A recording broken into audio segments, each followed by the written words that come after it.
Good morning mga katiyan. Maaga tayo na malingke at tayo bumili ng yellow pin para tayo ay magkikilaw ng yellow pin. Ayan nga, hinihiwa ko na siya. Hindi na natin tinanggal yung balat para masarap.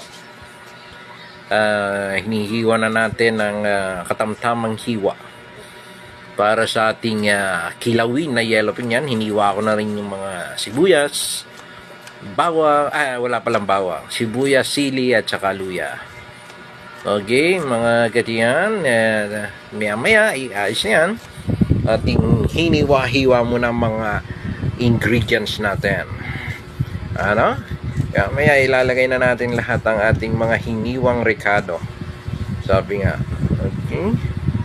At yan nga, nakaready na ang ating mga hiniwa at mga ingredients natin. Siya nga pala, ang inilagay natin dyan ay sukang tuba.